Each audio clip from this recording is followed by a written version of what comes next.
2부 시작하겠습니다. 여기 이 사진입니다. 이 소설에 다 나오는 장소들인데, 이게 통곡의 벽. 이게 예루살렘성 서쪽이라고 그러죠. 여기에 모스크가 보이죠. 그리고 여기가 또 기독교의 중요한 그 교회 맞죠? 이 세 곳이 바로 유대교, 이슬람교, 기독교 성지가 됩니다. 이스라엘입니다. 여기가 바이돔이죠, 바이돔. 돔 오브 록이라고 그러죠. 그리고 여기가 야드바셴이라고 그러는데요. 우리로 얘기하자면 뭐가 될까? 제주도 4.3 평화공원 이런데 혹시 아십니까? 그곳과 비슷합니다. 여기 홀로코스트 기념관입니다. 여기 이 안에 보면은 내부에 그 학살당한 사람들의 이미지들이 있는데 아마 제주 4.3 공원 평화공원 가보셨으면은 사진들을 쉽게 알 수 있을 겁니다. 유대인들은 이 기억이 있죠. 고통스러운 기억이 있습니다. 그러니까 세계 문학 작품들을 읽다 보면은 유대인을 긍정적으로 그린 작품을 제가 잘 못 봤어요. 셰익스피어부터 시작해서 우리 베니스의 상인이 있죠. 샬롯이던가요? 샤일럿부터 시작해서 유대인들은 대부분이 부정적입니다. 유대 작가들이 쓸 때는 그렇지 않죠, 당연히. 그리고 이제 유대인들의 문학의 주류는 이른바 홀로코스트 문학이죠. 어디에 살고 있든 그 홀로코스트 문학, 그게 강한 트라우마로 남아있죠. 그 유대 얘기할 때는 피해갈 수가 없습니다. 근데 과연 유대인들이 왜 이렇게 서양 역사에서 이렇게 그 배제되는 사태에 이르렀는가? 여러 가지 이유가 있지만 일단 종교적인 이유죠. 종교적으로 예수 그리스도를 죽인 배반한 자라는 거죠. 그렇죠? 그러니까 유다로 대표되는. 근데 알고 보면은 예수도 유대인이었는데 참 문제가 많습니다. 물론 갈릴리하고 유대하고 지역이 좀 다르긴 하죠. 그런데 그 때문이기도 하고 제가 본 결정적인 이유는 국가가 없는 소수민족이어서 그래요. 그러니까 소수자니까 집시들이 그렇듯이 소수자니까 곳곳에서 배제당하고 핍박당하고 그게 일상화됐던 거죠. 그러니까 이를테면은 우리 흔히 얘기하듯이 애비 없는 자식 이런 거죠. 애미 없는 자식, 부모 없는 자식 이런 게 돼버린 거지. 그러니까 여기저기 왕따가 되고 놀림거리가 되고 그랬던 것 같습니다. 그러다 보니까 얘들은 또 자기를 지키기 위해서 조그만 허점도 보이지 않기 위해서 몸부림치죠. 여기에 소니아가 얘기하는 게 쭉 나오죠. 자기는 유대계 폴란드인이면 폴란드 발음을 정확히 하려고 몸부림치고 조금이라도 허점을 보이지 않기 위해서 깨끗한 옷을 입어야 되고 이런 자기 검열 장치가 치밀하게 작동하지 않으면은 바로 들키니까 그 두려움에 살아야 되죠. 그리고 경제적으로도 언제 위협에 처할지 모르니까 문제만 있으면 적대자로 몰아버리니까 집시에게 모든 걸 뒤집어 씌우듯이. 그러니까 국가적인 위기가 있으면은 소수자를 적대자로 돌려버리는 게 정치, 특히 도덕적으로 정당하지 않은 정치 세력들은 내부의 적을 만들어내잖아요. 그런 그 정책들을 카드를 많이 꺼내죠. 그때 유대인들이 호명되는 겁니다. 그러다 보니까 자기 방어 본능이 강하게 작동할 수밖에 없죠. 활성화될 수밖에 없죠. 그러다 보니까 우리가 얘기하는 유대인 하면은 돈벌레라든가 고리대금업자 이런 식으로 부정적인 이미지로 떠올릴 수밖에 없죠. 이건 한국 문학에서 중국인을 떠올릴 때 비슷해요. 한국 문학에서 중국인을 우호적으로 표현한 작품들을 찾아보기가 정말 힘듭니다. 김동인의 감자에서 그 왕서방부터 시작해서 대부분이 부정적으로 묘사가 됩니다. 이게 여러 가지 이유가 있겠지만은 이른바 그 소중화의식부터 시작해서 여러 가지 사연들이 있습니다. 변방의식도 작용했겠죠. 역사적 산물인데 그걸 넘어서서 이해와 소통이 어떻게 가능할 것인가. 이걸 고민하는 게 문학의 역할일 겁니다. 네. 자, 그럼 하나씩 좋은 문장들 보겠습니다. 제가 뽑은 문장들입니다. 여러분들이 뽑은 문장들을 제시해 보십시오. 한번 포스트잇으로 표시를 해 보시고요. 그러면은 여러분식의 독해를 할 수 있을 거예요. 제가 읽는 것은 참조만 하십시오. 참조만 하시면서 또 여러분들은 더 깊이 있는 독서를 하는 계기로 삼았으면 좋겠습니다. 아버지는 국립도서관 사서이면서 그러니까 아주 많은 공부를 한 사람이에요. 그런데 나중에는 시오니스트로서 국민방위군에 지원합니다. 그리고 군대를 못 가고 완장을 차고 오죠. 이걸 바라보는 엄마의 그 놀란 표정이 있습니다. 그때부터 멀어지기 시작하죠. 그러니까 시오니즘을 행동으로 옮깁니다. 아버지의 슬픔을 상상할 수 있었다. 아버지는 자신의 책과 감정적인 교류를 나눴다. 책에 대한 많은 얘기가 나와요. 물론 어머니도 책을 좋아하는 사람입니다. 근데 책이 읽는 게 좀 달라요. 그러니까 어머니는 주로 문학적인 책들, 입센이나 뚜르게네프나 특히 체홉을 좋아했어요. 체홉의 그 우수어린 문장들을 좋아했던 것 같습니다. 근데 어머니 여기에 비해서, 아버지는 여기에 비해서 좀 지적인 책, 역사적인 책, 또 철학적인 책 이쪽을 좋아했던 것 같습니다. 어학적인 책들이죠. 주로 언어학적인 책들, 문학적인 책도 합니다. 중세 히브리 문학에 관한 책을 펴는 거 보면은 특히 민족 문학이죠. 민족주의 문학 쪽에 관심이 많았습니다. 아버지는 자신의 책과 감정적인 교류를 나누었다. 또한 그것을 느끼고 뒤적이며 어루만지고 냄새 맡는 것을 사랑했다. 그는 책에서 육체적인 즐거움을 취했다. 자신을 억제하지 못하고 손을 뻗어 책들을 만져야만 했고 심지어 다른 사람들 책이라도 마찬가지였다. 그리고 그때의 책은 정말이 지금의 책보다 더 관능적이었다. 냄새를 맡고 어루만지고 애지중지하기에 좋았다. 이건 책 마니아들만 아는 얘기입니다. 그러니까 옛날 책들이 품고 있는 아우라 같은 게 있죠. 관능적입니다. 냄새를 맡고 어루만지고 애지중지하기에 좋았다. 지금 너무 흔해지니까 책 귀한지 잘 모르죠. 참 잘 모릅니다. 책들을 너무나 함부로 대하는 것 같아요. 책의 죽음도 너무나 처참하죠. 책을 처리하는 과정 보면 너무 처참합니다. 제 도서관에서 있으면서 가장 힘든 게 책이 처리당하는 과정을 알게 되는 겁니다. 아버지는 이런 사람입니다. 이제 아버지의 영향 아래서 나도 책벌레가 되죠. 이런 점에서 아버지의 영향을 무시할 수가 없습니다. 이 작가인 아모스 오즈가 작가가 되는데 핵심적인 영향을 미친 것 중에 하나가 독서예요, 독서. 이 독서는 아버지의 영향과 어머니의 영향을 동시에 받습니다.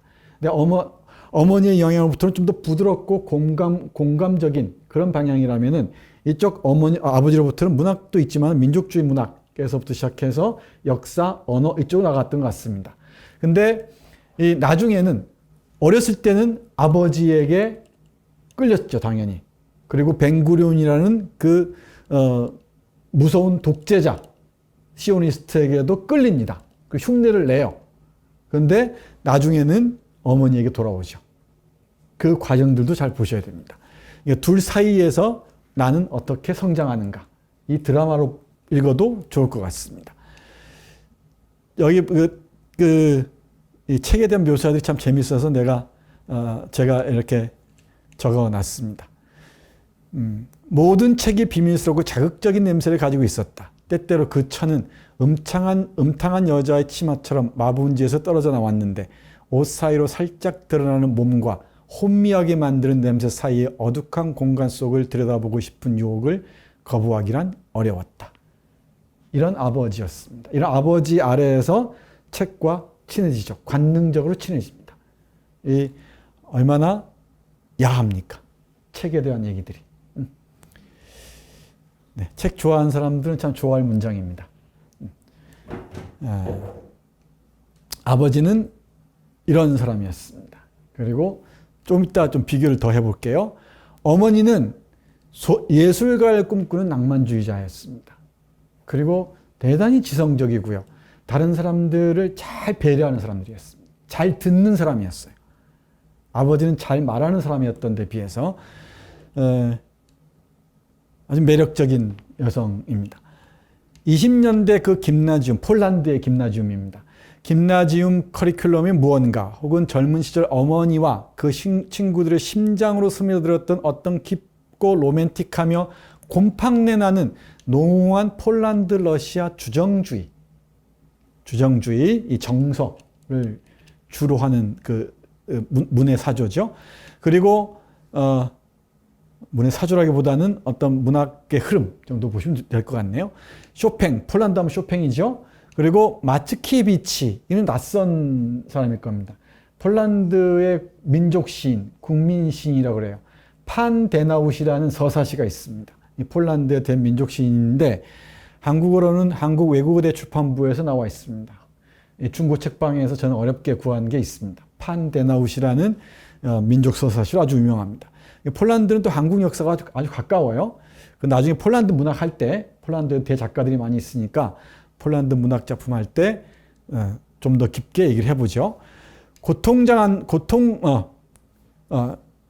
쇼팽과 마츠키에비치 사이에 무언가, 젊은 베르테르의 슬픔과 바이런 사이에 무언가, 그리고 장중함 사이 중간 지대에 있는 무언가, 고통당한 자들, 꿈꾸는 자들, 고독한 자들, 열정과 갈망의 온갖 도깨비불이 어머니와 그녀의 삶의 대부분을 속였어요. 이런 게 있는 줄 알았는데, 이런 게 있는 줄 알았단 말이에요. 그 로맨틱하며 곰팡내나 오래된 냄새가 나는, 그리고 이 폴란드 러시아식의 주정주의, 쇼팽과 마츠케비치의 그 사이에 있는 무언가, 그리고 괴테의 베르테르의 슬픔과 바이런 사이, 바이런 시도 인용이 되고 그러거든요. 바이런 사이에 무언가. 바이런 시는, 바이런을 두고 싸우는 얘기는 제임스 조이스의 젊은 예술가의 초상에 나오는 얘기네요. 여기는 안 나오는 것 같습니다. 그리고 장중함 사이의 중간지대에 무언가, 고통당한 자들, 꿈꾸는 자들, 고독한 자들, 열정과 갈망의 온갖 도깨비불, 이런 것들을 꿈을 꿨었는데 엄마는 이 꿈들이 다 무너졌다는 얘기죠. 꿈들이 나를 속였다는 겁니다. 무언가가. 그것에 압도당하여 52년 자살을 감행할 때까지 그녀를 유혹했다. 뭐가? 이런 것들이. 어머니는 이런 꿈이 환상이 낭만적인 게 있었던 거죠. 근데 이스라엘 현실에서 47년 11월 29일 UN 팔레스타인 특별회의에서 두 국가가 성립하면서 전쟁이 계속되죠. 테러가 계속되죠. 그러다 보니까 기근과 가난을 해낼 수가 없죠. 삶은 피폐해지죠. 남편은 그 시오니스트가 돼서 날뛰죠. 애새끼는 말 안 듣죠. 말 안 들었나? 말 안 듣죠. 계속 이러고 다니고 병모로 다니고 합니다. 그러니까 어머니 외로움은 깊어지죠.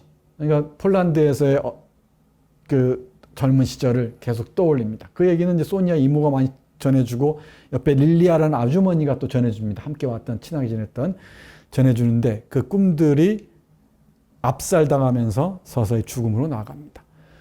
어머니가 죽었을 때 38배였다는 여러 번 반복됩니다. 그러니까 기억들이 이만큼의 기억을 요만큼 여기에, 요만큼의 기억을 여기에 두는 게 아니고 여기저기에 흩뿌려 놨어요. 그러니까 독자들은 그 흩뿌려진 그 기억들을 나중에 다시 또 계속 조각 모음해야 됩니다. 그래야 어머니의 이야기가 또 정리가 되고 아버지의 이야기가 정리가 됩니다. 그럼 나의 얘기가 정리가 되겠죠. 그리고 어머니가 특히 싫어했던 게 번지르르한 천박함이었습니다. 이 사상인이 뭐니 하면서 이 두 팔 들고 외치고 하는 자들, 누구에 대한 증오를 거리낌없이 내뱉는 자들, 이건 못 견뎠던 거죠. 고통과 상실, 빈곤 혹은 결혼 생활의 잔인함은 이를 악물며 감내할 수 있었는지도 모른다. 근데 이 예민한 영혼의 소유자인 어머니에게 가장 고통스러웠던 것은, 그녀가 가장 견딜 수 없었던 것은 번지르르한 천박함이었다. 유대인이 최고야, 아랍인들 몰아내야부터 시작해서 그 적대적인 언어들, 혐오의 언어들 있죠. 잘난 척하는 자들이 곳곳에서 판치는 세계, 이걸 못 견뎠던 거죠. 여기에 이 어머니와 아버지 사이에서 내가 지금 성장한단 말이에요. 이 사이에서 갈등하고 고민할 수밖에 없겠죠. 근데 그 사이가 어떤지를 정리해 놓은 부분이 있습니다. 470페이지를 보면은 1권이네요. 제가 낭낭한 목소리를 읽어보겠습니다. 부모님 두 분은 19세기 풍의 그림자 속에서부터 유럽의 19세기, 유럽의 유대인들이 갖는 이런 여러 가지 그 갈등들, 고민들이 있죠. 부모님 두 분은 19세기 풍의 그림자 속에서부터 곧장 예루살렘으로 굴러나왔다. 19세기 풍의 그림자 속에서 예루살렘으로 굴러나왔다. 아버지는 오페라적이고 민족주의적인 전투에 목마른 낭만주의. 얘기했죠? 그러니까 오페라적이고 민족주의적인 전체를 하나로 이끄는, 목소리 이끄는 목마른 낭만주의, 모든 국민의 봄, 질풍노도 이런 사람이었, 낭만주의의 농축 식사로 자랐는데, 그러니까 낭만주의 영향을 받고 자랐다는 얘기죠. 그런 민족주의적 낭만주의의 영향을 받고 자랐는데, 그 식사의 아몬드 설탕과 과자 끄트머리에는 샴페인이 튄 것처럼, 이 부분 잘 봐야 됩니다. 니체의 남성적인 광포함이 흩뿌려져 있었다. 니체의 남성적인 광포함이 아버지의 내면의 생각, 그 사상 속에는 흩뿌려져 있었다는 거죠. 반면 나의 어머니는 다른 낭만적 정전, 내성적인 것, 상심하고 정신으로 충만한 버림받은 자들의 고통에 젖고 세기말과 데카당스가 주는 모호한 가을의 정경이 불어넣어준 것에 취해 단조로 된, 장조 단조할 때 단조로 된 외로움의 멜랑콜리한 메뉴로 살고 있었다. 그러니까 같은 낭만주의인데 달랐다는 거죠. 딱 구분이 되죠? 그러니까 남성적인 낭만주의라면은 거칠게 여성적인 낭만주의죠. 니체적 광포함이고 민족주의적이라면 여기는 고통에 응답하는, 공감하는, 그죠? 그런 낭만적 성격의 소유자였습니다. 그러니까 깊은 와인 향이 나는 목소리, 이런 표현이 나오는데 어머니의 성격을 잘 표현하죠. 그러니까 이 둘 사이에서 나는 어느 길을 갈 것인가를 고민해야겠죠. 또 한 문장 볼까요? 2권 315페이지입니다. 여기 보면은 아버지의 상식적이고 낙천적인 창, 이게 흔히 민족주의자들이 갖는 거죠. 낙천적인 세계, 우리가 다 할 수 있어, 이런 것들 있죠. 우리가 하면 세계가 다 움직여. 좀 이따 그럼 볼게요. 그와 대조되게 냉혹한 정망과 악하지만 동시에 동정과 연민을 일으키는 기묘한 초자연적 위력을 향해 열려있는 어머니의 창. 두 개의 창이 있습니다. 내 앞에는. 세상을 바라보는 두 개의 창이 있는데, 아버지의 창이 있고 어머니의 창이 있는데, 아버지의 창은 상식적이고 낙천적이에요. 다 잘 될 거야, 이런 것인데, 어머니의 창은 냉혹한 정망, 그러니까 패시미즘적이죠. 염세주의적인 창과 전망과 악하지만 동시에 동정과 연민을 일으키는 기묘한 초자연적인 위력이 있죠. 초자연적인 신비주의적인 게 있습니다. 그 초자연적인 위력을 향해 열려있는 어머니의 창이 있습니다. 이 낭만주의의 양면성 사이에 내가 있었던 것 같아요. 이 소설은 낭만주의의 이 두 창이라는 제목으로 읽어도 아주 재미있을 것 같습니다. 이 아버지의 창과 어머니의 창, 낭만주의의 두 창, 집단주의, 개인주의, 그죠? 그리고 여기는 이쪽에 그 남성적인 것, 여성적인 것, 뭐 여러 가지 하위 그 항목들이 있을 수 있죠. 그 아버지의 창과 어머니의 창 사이에서 하면은 이 사랑과 어둠의 이야기를 나의 하나의 성장 소설로서, 아모스 오즈의 성장 소설로서 읽을 수도 있을 것 같습니다. 이 낭만주의가 민족주의와 결합할 때, 독일 민족주의도 낭만주의가 결합하거든요. 그게 이제 나중에 궁극적으로 영웅주의와 결합하고 이 히틀러 사상, 나치즘과 결합합니다. 이 낭만주의가 폭력하고 나아가기도 하고, 이 낭만주의가 혁명, 새로운 세계를 향한 꿈으로 나아가기도 합니다. 로맨틱하다는 게 기본적으로 비현실적인 것에 대한 상상이니까 그건 양방향성이 있습니다. 결정적이죠. 결정적인 차이가 있습니다. 여기에 낭만주의의 극단적인 사례가 아버지입니다. 할아버지입니다. 알렉산더 할아버지인데 마음이 좋고 그런 사람이에요. 근데 유대 시오니즘에 푹 젖어 있는 사람입니다. 모든 걸 유대 중심주의의 그 관점에서 바라봅니다.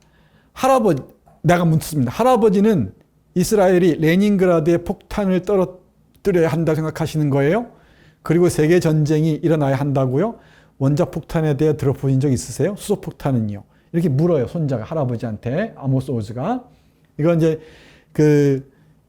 러시아에서도 유대인들을 억압했잖아요. 그것과 관련해서 얘기를 하다가 쭉 나누는 대화입니다. 그건 모두 할아버지 얘기 보세요. 그건 모두 유대인 손에 달려 있어. 그러니까 미국인 볼세비키주의자, 그들의 모든 신식 폭탄이 유대인 과학자의 손에 달려 있단 말이야. 오만방자하죠. 유대인 과학자들이 워낙 뛰어나다 하더라도 이러면 안 되죠. 그리고 그들은 해야 할 것과 하지 말아야 할 것을 확실히 안단 말이야. 이 오만방자한 보십시오. 그러면 평화는요. 평화를 가져다 올 수 있는 방법이라도 있어요? 이거 보세요. 있지. 모든 적들을 다 물리쳐야만 해. 이게 시오니즘 사상의 핵심이에요. 그리고 이건 나치즘과 크게 다르지가 않죠. 우리가 흠씬 두들겨 패면 그들은 우리에게 평화를 구걸하게 될 거야. 낯설지 않죠? 우리가 강력하게 나가면 선제 공격하면 쟤는 꼼짝 못할 거야. 이겁니다. 그러니까 이 평화는 힘에서 나온다는 것. 그러니까 정의는 힘은 정의다. Might is right라고 얘기하는. 힘이 정의롭다는 아주 위험한 사상이죠. 평화주의자들이 볼 땐 특히 그렇습니다. 그러고 나면 글쎄, 물론 우리는 그들에게 평화를 주겠지. 왜 평화를 거절해야 하니? 결국 우리는 평화를 사랑하는 사람들인데 심지어 우리에겐 화평이라는 유대교의 계명까지 있는 걸. 그래 우리가 그래야 한다면 바그다드는 물론이고 심지어 카이로까지도 평화를 줬게 될 거야. 그래야 하지 않겠니? 어떠니라고 얘기합니다. 이게 시오니즘의 어떤 광기에 젖은 사람의 표현이죠. 우리가 다 할 수 있어. 전쟁도 얼마든지 우리가 수행할 수 있고 우리 말을 안 듣는 자들은 얼마든지 굴복시킬 수 있고 평화를 얻는 자들에게는 우리가 다 걔들 우리가 말 잘 듣게 할 수 있어. 이게 이제 이 미국을 움직이는 로비스트들, 유대 로비스트들의 이념이기도 하죠. 근데 우리가 주의할 게 시오니즘과 유대이즘은 달라요. 그러니까 미국에도 이스라엘의 전쟁에 반대하는 유대인들이 많습니다. 그 시위 사진들 보셨을 거예요. 이 유대이즘은 시오니즘이 아니다 라고 하면서 우리는 이스라엘을 거부한다. 이런 얘기들을 공공을 한 유대인들이 있습니다. 그러니까 반시오니즘 단체들이 있어요. 이 사람들은 세계 시민의 가능성을 열어두는 거죠. 그러니까 왜 꼭 국가가 있어야 되냐고 얘기하는 사람들입니다.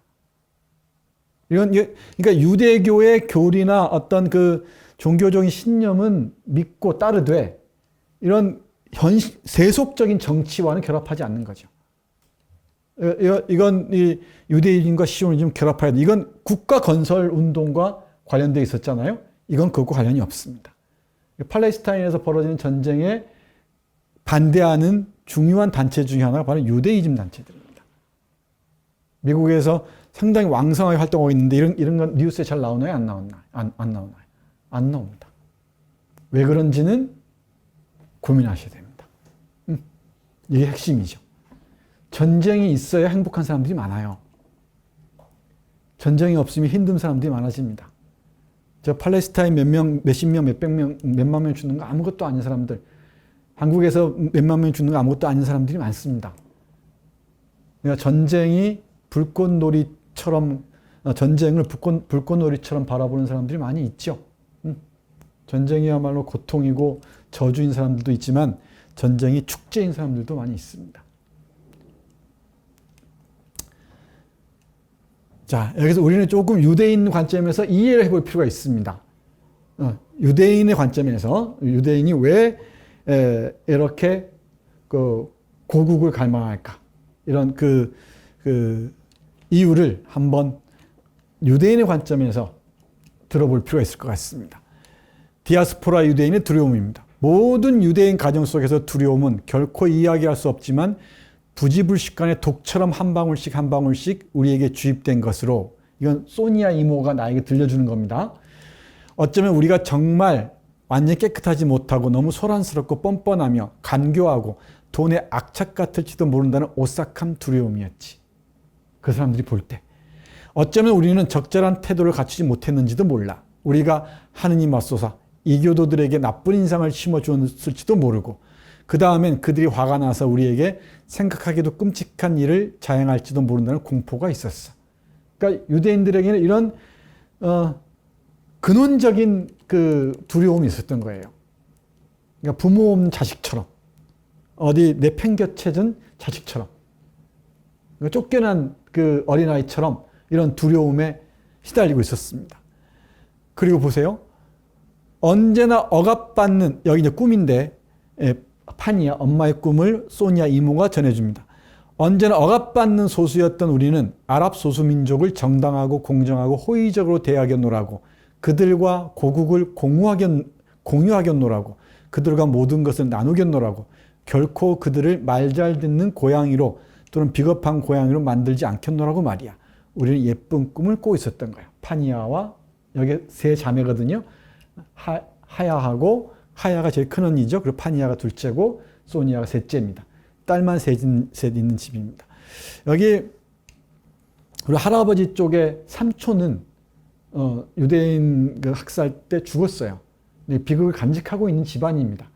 그러니까 그 공포나 두려움이 더욱 심했겠죠. 그러니까 이곳의 팔레스타인 지역의 옛 땅이니까 이곳에 잘 정치적인 협상을 해서 나라를 세우고 싶은 욕망, 집단적 욕망도 없지 않았겠죠. 그건 이해할 수 있습니다. 이 두려움에서 벗어날 수 있기 위해서. 근데 또 팔레스타인 입장에서 보면 또 그렇지 않죠. 왜 우리가 잘 살고 있는데 왜 들어와서 이러냐 말이에요. 근데 이곳은 오랫동안 오스만 투르크의 땅이었잖아요. 오스만 투르크의 땅이었습니다. 그게 1차 세계대전 때 오스만 투르크가 패해요. 패하면서 영국이 위임 통치를 한다 그랬죠. 30년 동안.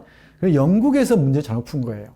아까 얘기했던 이 후세인 맥마흔 선언이나 벨푸어 선언 같은 이중계약 그런 짓들을 통해서 유럽인들이 못된 짓을 했던 거지.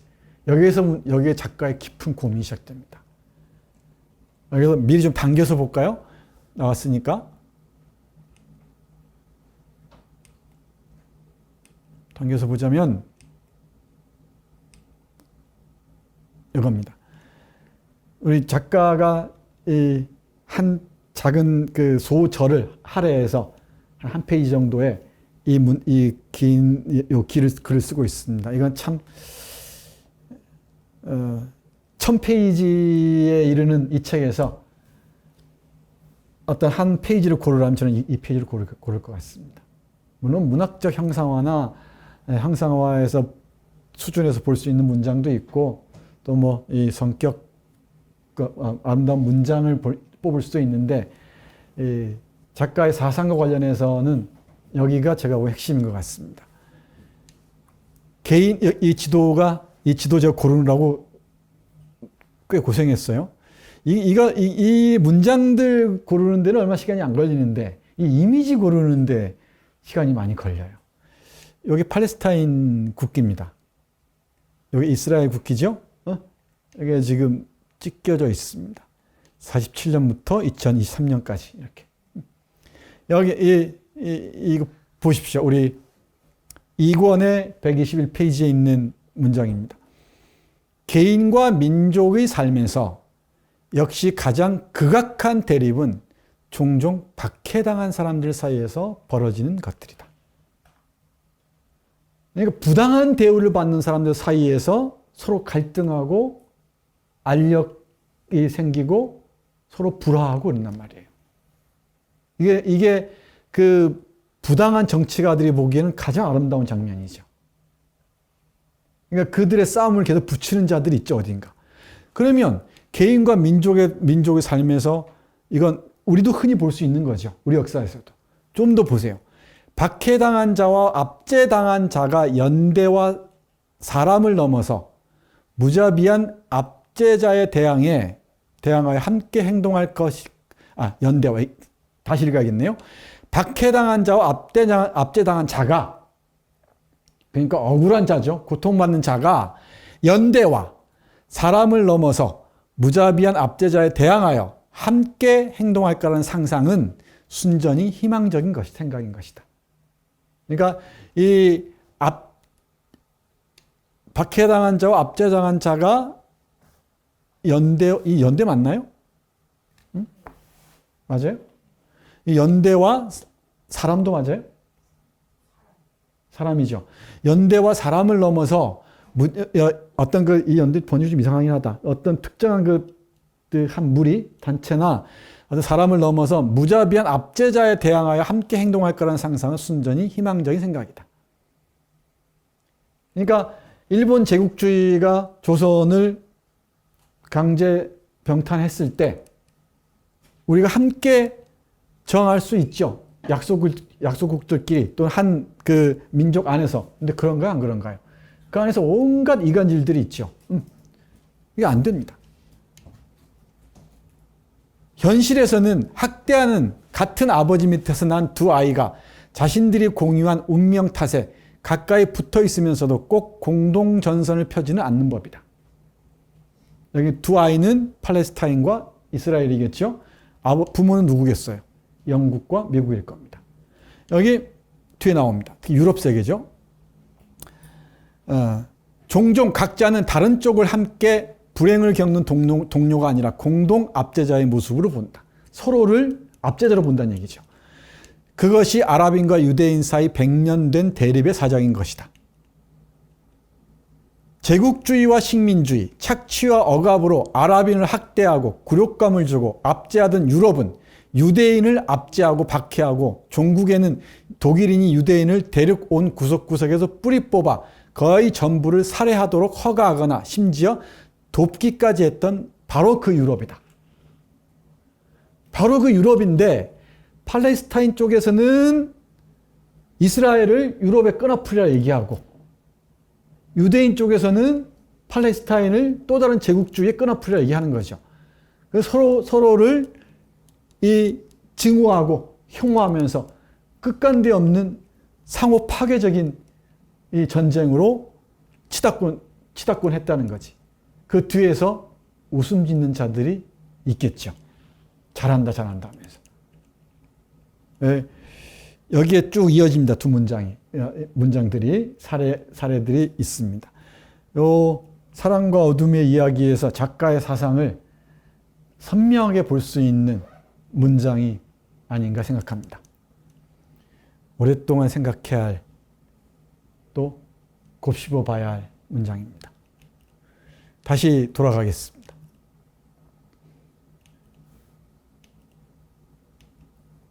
그러면 이제 아랍인이 어떻게 보였는가, 작가의 눈에 아랍인이 어떻게 보였는가가 이 작품에 있는데 중요한 포인트라고 그랬죠. 이 아랍인 구원자가 있습니다. 자기 게르탄가요? 그 아주머니를 따라서 이 아주머니가 아이쇼핑에 그 광적인 관심 있는 사람이에요. 곳곳을 옷가게를 돌아다니면서 다 입어보고 어쩌고 하는데 그 옷가게 어느 구석에서 빠져버립니다. 못 빠져나와요. 내가 내 어린 날을 구해준 아랍인이 있었습니다. 아가 이제 더 이상 무수하지 마라. 이 말이 계속 맴돕니다. 나의 기억 속에서. 나를 어둠 속에서 구원해 준 사람이에요. 구원자의 모습으로서의 아랍인이 등장합니다. 여기 친절한 눈 아래로 커다란 가방을 들고 있던 젊지도 늙지도 않은 갈색 피부의 남자가 목에 흰색과 녹색의 제단용 줄자를 걸고 있었는데 두 줄자 모두 남자의 가슴에 대롱대롱 매달려 있었다. 아마 뭐라 그러지? 양장점이라 그러나요? 그런 옷가게에서 재단하고 이런 곳에 보풀어가기 같은 것들 모아놓은 곳에 빠졌던 모양이에요. 근데 그곳에서 내가 헤매고 있을 때 어둠 속에서 잉크병 바닥 같은 어둠이라 그러거든요. 어둠 속에 헤매고 있을 때 나를 구해준 남자입니다. 갈색 피부의 남자입니다. 그의 갈색 얼굴은 넓고 졸려 보였고 수줍은 미소가 잠시 반짝이다가 부드러운 잿빛 콧수염 아래로 사라졌다. 그 남자는 내 쪽으로 몸을 굽히고 아랍어로 무언가 내가 번역할 수는 없지만 그럼에도 마음속으로는 이해할 수 있는 말을 했다. 무서워하지 마라. 아가 이제 더 이상 무서워하지 마라. 이 아랍인은 악마라는 그 이미지에서 벗어나는 결정적인 계기죠. 어린아이가. 우리도 어렸을 때 빨갱이들은 다 붉은 도깨비라고 배웠잖아요. 그리고 포스터 그리면 다 붉은 도깨비를 그리지 않았습니까? 뿔난 도깨비로. 그랬죠? 요즘 젊은 사람들은 모르겠지만. 실제로 그랬습니다. 실제로. 뿔난 사람도 있었어요. 뿔난 사람으로 있었어가 아니고 뿔난 사람으로 알고 있었어요. 근데 이 한마디, 그 어둠 속에 묻혀 있을 때, 잉크병 바닥 같은 어둠 속에 묻혀 있을 때, 이 갈색 얼굴의 남자가 아가 이제 더 이상 무서워하지 마라. 이 사람은 나를 구조해 준 남자가 갈색 정사각형 태의 돋보기 안경을 썼다는 것과 여자 옷가게 점원으로 어울리지 않고 외려 무게감 있는 목수처럼 나이가 들면서 입술에는 불 꺼진 담배를 물고 셔츠 주머니는 낡은 접이식 차를 꽂고 발을 질질 끌고 걸어가면서 콧노래를 부르는 모습이 어울릴 사람이었던 것을 기억한다. 이 기억이 이 작가의 삶을, 아랍을 바라보는 시선을 하나 결정하는 작지만 중요한 사건이 되는 거죠. 이런 점에 주목해서 봐야 돼요. 근데 이게 반복돼요. 곳곳에서. 아가, 이제 더 이상 무서워하지 마라. 이 아랍인 구원자의 형상과 함께 이 아랍인 소녀 아이샤도 잘 봐야 됩니다. 이 아랍인 집에 아버지 어머니가 뭐 책이 팔렸다고 해서인가? 그것도 친구가 사준 거죠. 안 팔린 책을. 그걸 이제 책 팔린 기념으로 그레타 가보가 뭐 나오는 영화를 보러 가고, 맞죠? 아마 그 대신 이웃집 아저씨 아줌마에게 나를 맡겨요. 근데 이웃집 아저씨 아줌마하고 이제 아랍인 그 무슨 최신청 관리였는데 그 어려운 일을 해결해 줬다고 해서 아랍인의 집에 초대를 받습니다. 거기 가서 이제 아랍인 소녀를 만나요. 소녀하고 아랍인 그 소녀의 동생인 어린아이를 만나는데, 이 아랍인 소녀 앞에서 얘가 잘난 척을 해. 사나이처럼. 그러면서 위에 그 뽕나무 위에 올라가서 그 무슨 그네처럼 비슷한 쇠구슬이 달린 거 막 흔들면서 포효를 해요. 근데 그게 쇠공이 흔들리다가 그 아이샤 여동생인 아와드라는 어린아이를 칩니다. 다리에 깊은 상처를 입는데 그 경험이 있어요. 이 경험에서 유대인인 내가 아랍인 어린아이를 해쳤다는 그런 깊은 트라우마가 나를 오랫동안 괴롭힙니다. 이것도 앞에서 봤던 아가 무서워하지 마라라는 아랍인 남성 구원자의 목소리하고 이 자신이 가한 이 아와드라는 소년에게 가한 그 고통이 계속 고통이 함께 되살아납니다. 기억 속에서. 내가 유대인인 내가 이 어릴 때는 유대 정신으로 똘똘 묻혀 있었단 말이에요. 이 유대인 어린 소녀와 어린 아이에게 깊은 상처를 안겼다는 거죠. 여기 가서 이렇게 얘기하면 난 대표처럼 격식어린 표현을 차용해서 함께 평화와 상호 존중 속에서 살고자 할 의향만 있다면 이 나라에는 두 민족을 위한 충분한 공간이 있다는 견해를 어른처럼 그럴싸하게 피력합니다. 잘 행동하라 그러니까 그럭저럭 나는 당혹감이나 거만함을 벗어나서 나 자신의 히브리어가 아니라 아버지와 그의 손님들이 쓰는 히브리어로 그녀에게 말하고 있었다. 공식적이고 세련된 야해복과 하이힐로 성장한 당나귀처럼 잘난 척하고 그러면서 이 아이샤에게 얘기하는 거예요. 거창하게 어른들 말 잘난 척하면서. 왠지 이것만이 아랍인과 소녀에게 말하는 적절한 방식이라는 확신에 차서 잘난 척, 내가 우월한 자 입장에서 이렇게 얘기를 했다는 거죠. 자기 외교 사절인 것처럼 여기에서 스스로 자신의 위선을 보는 거지. 이 우월감을 빙자한 배려처럼 보이죠. 그런데 여기서 이제 조금 전에 제가 설명드렸던 그 사건이 벌어지는 거예요. 잠시만요. 잠깐만 멈춰봐요. 이게 히브리어를 좀 아는데 히브리어 발음이 이상해서 이렇게 쓰는 거예요. 오타가 아니고. 이게 계속 울려요. 잠시만 위험하다는 얘기예요. 그만 흔들어라. 위험하다라고 얘기를 합니다.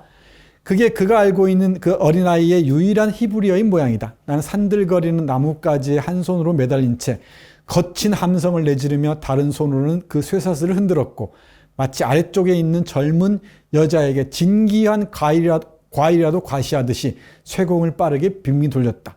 60대에 걸쳐서, 60대라는 게 세대입니다. 세대. 그러니까 1800년, 1900년 되는 거죠. 오랜 세월을 걸쳐서 우리는 그들이 우리를 밀치락달치락 모인 학생으로 된 비참한 국가, 아랍인들이 우리를 비참한 국가, 사방에 깔린 그림자 속에서 공포에 휩싸이기 시작하는 보잘것없는 나방, 알와드 알마우트, 죽음의 아들들로 여긴다고 배워왔는데 마침내 여기 무대에 오르고 있는 근육질의 유대주의, 자기가 딱 대표하는 거죠. 찬란한 새로운 히브리 젊은이가, 신히브리 젊은이가 자신의 힘이 절정해서 그를 보는 누구든지 포효에 떨게 하고 있었던 것이다. 사자무리 가운데 있는 한 마리 사자처럼 이렇게 잘난 척하고 자기의 근육을 자랑하고 있었던 것이라는 거죠. 이게 어릴 때는 자기가 아버지를 모방했던 거지. 아버지의 정신을 그래서 받았던 거죠. 이제 세월이 흐르고 난 뒤에야 이게 아니라는 걸 회한과 함께 떠올리는 거죠. 깊은 후회가 찾아와요. 이권 257쪽 보면은 이렇습니다. 맞나요? 아니다. 이건 114쪽이네요. 그리고 여기입니다. 아랍인 귀족에게 접근하는 현대 히브리 청년이나 사자들에게 다가서는 한 마리 사자처럼 그녀에게 접근하기보다 이 아이샤, 이 기억이 계속 반복 변주됩니다. 여자에게 접근하는 남자애처럼 다가갈 수도 있었을 텐데 나는 왜 그럴 수 없었을까? 마치 지가 유대인을 대표하는 것처럼 사자처럼 폼나게 위협하듯이 다가갔다는 거죠. 이건 벤구리온이나 257편이 나오는 게 그 당시 이 유대인 전사였어요. 시오니즘 전사였는데 이 사람 숭배하거든. 위대한 장군이라면서. 그게 자신이 그걸 흉내냈던 거지. 그것과 함께 후회가 찾아옵니다. 아랍인 구원자 그 젊은 남자와 이 아이샤와 그 동생 아와드의 이 에피소드. 이게 아랍인과 유대인의 관계에서 내가 겪은 두 개의 경험입니다. 이게 계속 변주돼요. 이걸 찾아내는 게 중요하죠. 이 아랍인과 직접적인 관계는 여기서 나옵니다. 이 두 에피소드에서. 이제 얼추 다 왔습니다. 47년 11월 29일이 바로 팔레스타인 특별회의, UN 팔레스타인 특별회의에서 팔레스타인 두 개 국가 수립의 찬성, 그 청원했는데 청원 통과됩니다. 이때 흥분의 동안입니다. 유대인들 사이에서는. 그 예루살렘 유대인 구역은 흥분의 도가지예요. 근데 반대로 팔레스타인 쪽에서는 여기에 저항할 수밖에 없죠. 이의를 제기할 수밖에 없습니다. 사실 그 직후부터 곳곳에서 테러가 발생합니다. 그리고 많은 이웃들이 죽어나가요. 빨래 널다가 죽고 길거리 가다가 죽고 합니다. 48년 3월부터 8월과 9월 1일까지 밤이고 낮이고 계속 동굴 같은 어둠 속에서 지냈다. 이 환희 이후에 찾아온 것이 바로 동굴 같은 어둠입니다. 여기에서 깊은 생각이 또 이어지겠죠. 왜 이런 상황에 이르렀는가? 1948년 5월 14일에서 5월 15일 토요일로 넘어가는 한밤중에 영국 위임 통치 30년 만에 다비드 벤구리온이 텔아비브에서 몇 시간 일찍 공표했던 그 국가가 탄생했다.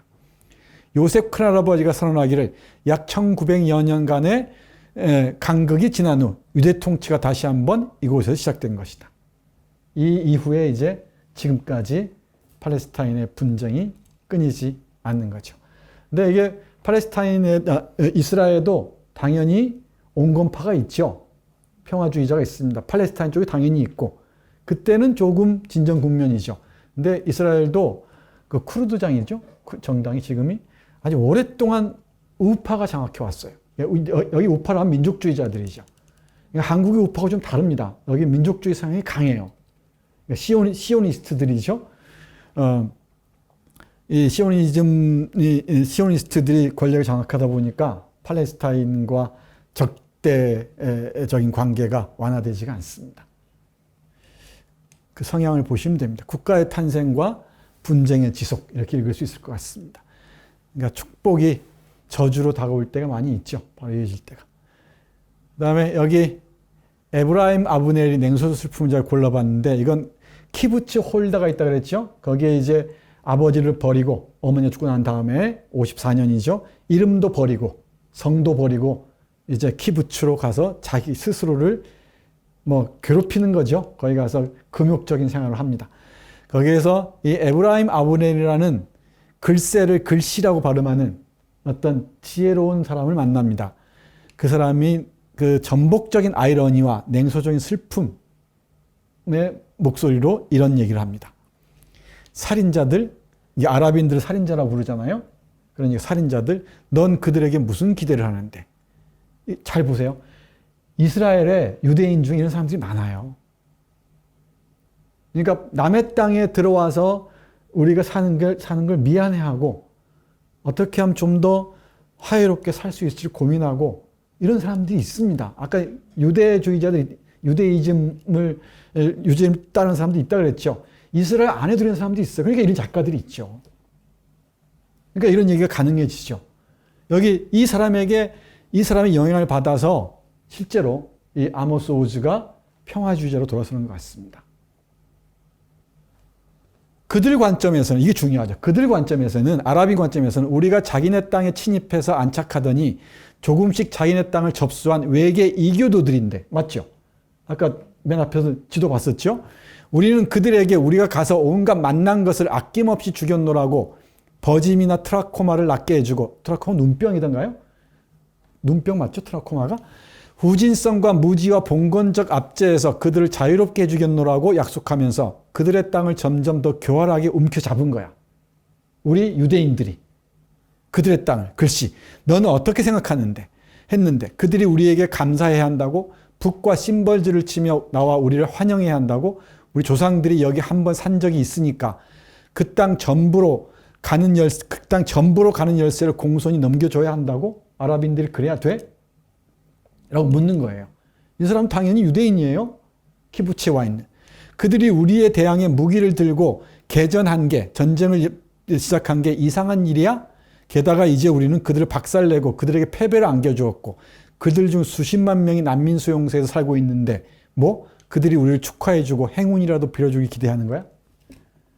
신랄하죠. 이 정도의 관점은 우리도 가질 수 있어야죠. 이 정도의 관점. 적어도 편향적으로 바라보지 말고 이스라엘과 팔레스타인 관내 입장에서 좀 공평하게 볼 수 있어야 되죠. 그 공평한 시선을 우리가 갖는데 많은 도움이 되는 게 바로 문학입니다. 이 문학의 힘이죠. 네. 마지막 문장들입니다. 이건 아쉬워서 제가 뽑아놓은 것들입니다. 사랑은 질병처럼 네가 선택하거나 붙잡을 수 있는 게 아니란다. 재앙처럼 거기에 걸려드는 거란다. 소니아 이모가 얘기하는 거죠. 빈손으로 돌아오지 않는 여행은 오직 내면의 여행뿐이란다. 우리 책 읽는 여행입니다. 나는 거짓말을 하는 것과 누군가의 감정에 상처내는 것 중에 판단해야 한다면 진실보다는 섬세하고 예민한 쪽을 감싸는 걸 택해야 한다는 것을 어머니로부터 배웠다. 이건 명언입니다. 거짓말이더라도 진실이 그 사람을 상처를 낸다면은 어머니라면은 어머니가 얘기한 거죠. 섬세하고 예민한 쪽을 감싸야 된다. 무너지지 않도록 해야 한다는 거죠. 자신이 이야기를 한 것처럼 보이죠. 어머니는 내게 사람만큼이나 책도 세월에 따라 변할 수 있는 반면 차이점은 사람은 언젠가 자신이 상대로부터 더 이상 어떤 이점이나 쾌락이나 이익이 아니면 최소한 좋은 느낌을 얻을 수 없을 때가 오면 상대를 버리는 반면 책은 절대로 상대를 버리지 않는다고 말했다. 명언이죠. 책은 절대로 독자를 버리지 않습니다. 책 얘기는 곳곳에 있습니다. 예, 아버지가 하는 말이죠. 네 어머니는 자기 자신을 벌 주고 있어. 바로 나한테 벌을 주기 위해서. 이 남편이 헌책방에 자기 책을 팔아서 먹을거리를 바꾸러 가요. 근데 자기 책을 사가지고 와. 또 다른 어머니가 아픈데 바람 쐬고 와 그러니까 다른 여자가 만나고 있어요. 이거 다 알고 있죠? 네, 그 얘기입니다. 이 얘기가 길게 이어지는데 이 문장 꼭 찾아보세요. 사랑은 사실 우정과 비교했을 때 천하고 심지어 꼴사납기까지 하지. 그러니까 우정과 비교했을 때 사랑은 천하고 꼴사납다. 우정에는 예민함과 세심함, 관대함과 잘 절제된 중용 감각의 척도가 들어있다. 그러니까 우리 파니아는 우정을 꿈꿨던 것 같아요. 섬세하고 예민하고 관대한 우정. 이런 그 감수성이 팔레스타인을 대하는 작가의 생각에도 스며들었던 것 같습니다. 그리고 이건 좀 전문적이긴 한데 이 아모스 오즈가 소설을 쓰는데 아주 깊은 영향을 받은 작가가 셔우드 앤더슨이라는 미국의 그 지방주의 작가라고 얘기하거든요. 이 로컬을 중심으로 해서 여기서 이 작가가 고민을 많이 해요. 파리 얘기하려면 파리 가봐야 되고 뉴욕 얘기하면 뉴욕 가봐야 되고 그런가? 아니다. 내가 있는 여기에서 충실하게 내 얘기를 한 것만으로도 얼마든지 위대한 작품을 쓸 수 있다. 라는 그 상징적인 예를, 대표적인 예를 셔우드 앤더슨에게서 찾는 거예요. 이 사람은 윌리엄 포크너라는 음양과 분노를 쓴 유명한 미국의 작가이죠. 동시대인이면서 가까운 사이였는데 셔우드 앤더슨하고 이 셔우드 앤더슨은 이 오하이오주의 와인즈버그라는 곳이 있어요.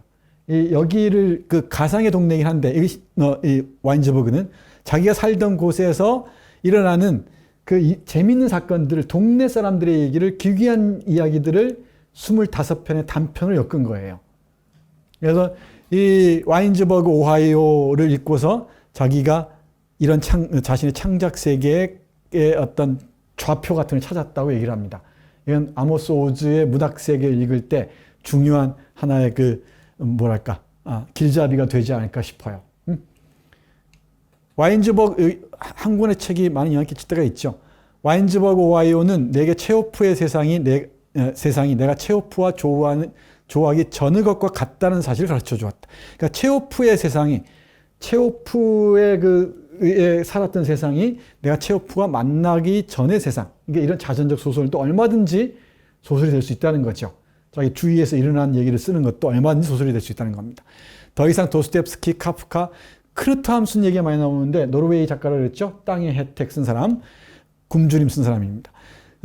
세계도 해밍웨이나 이갈 모센존의 세계도 없다. 더는 다리 위에 신비로운 여자나 연기 자욱한 바에서 칼라를 세운 남자도 없다. 내 주위에 있는 사람들만으로도 충분히 나는 내 얘기를 하면서 역사와 개인의 얘기를 펼쳐나갈 수 있다는 얘기죠. 이 수수한 책은 코페르니쿠스 혁명처럼 내 뒤통수를 쳤다. 코페르니쿠스가 우리가 사는 세계가 우주의 중심이 아니라 태양계에 있는 다른 행성들 가운데 하나일 뿐이라는 것을 보여줬다면 셔우드 앤더슨은 내가 내 주위에 있는 것들에 대해 쓸 수 있는 눈을 뜨게 해주었다. 그 덕분에 나는 글로 된 세계는 밀라노나 런던에 자원하는 것이 아니라 언제나 글쓰기가 벌어지고 있는 곳이면 어디든지 글을 쓰고 있는 손 주위를 운행한다는 것을 불현듯 깨달았다. 내가 있는 그곳이 곧 우주의 중심이다. 그 다음에 와인즈버그 소설집이 나왔을 때 추천사를 써줬다 그러죠.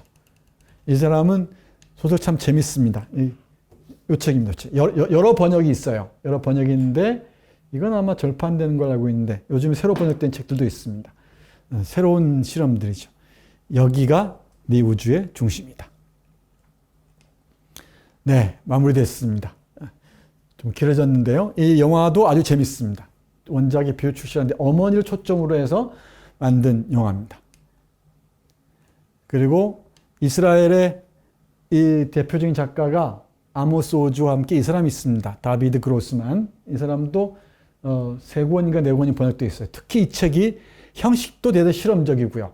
대단히 흥미진진한 작품입니다. 그리고 팔레스타인 작가로는 가산 카나판이라는 저명한 작가가 있죠. 오래전에 창비 교양문고에서 불볕 아래 사람들이라는 제목이 나왔었는데 새로 번역돼서 이렇게 나왔습니다. 뜨거운 태양 아래에서 쿠웨이트로 이주하는 팔레스타인의 그 상황들을 트럭 있죠. 유조 트럭 속에 갇힌 사람을 형상화한 무서운 단편소설 제목인데 이게 몇 편의 소설이 실려 있습니다. 그리고 예루살렘을 배경으로 한 팔레스타인 작가입니다. 아모스 오즈는 유대인 입장에서 예루살렘을 그리고 있죠. 여기 이 사르 칼리파는 팔레스타인 입장에서 예루살렘을 그리고 있습니다. 재밌겠죠? 이렇게 봐야 돼요. 다음 시즌에 사르 칼리파를 읽고 가야 될 겁니다. 이거 다음 시즌에 만나기로 하죠. 이 사람 책은 3권이 번역되어 있어요. 형상성상 구역과 뜨거웠던 봄 그리고 유산이 번역되어 있습니다. 그리고 집에 가셔서 이 음악도 들어보십시오. 다니엘 바렌보임이라는 유대인 출신의 유명한 지휘자가 있죠. 제클린 디프레하고 결혼한 사람으로 유명한 첼리스트. 나중에 여러 사연 때문에 이혼했죠.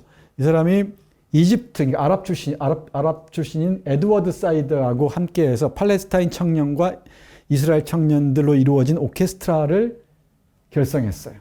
그래서 슈베르트, 차이콥스키 등 연주하는 영상들이 유튜브에 올라와 있습니다. 한번 보십시오. 여기 더 웨스트 이스턴 디반 오케스트라라고 했습니다. 그러니까 서동 오케스트라라고 얘기했어요. 괴테의 서동 시집에서 온 겁니다.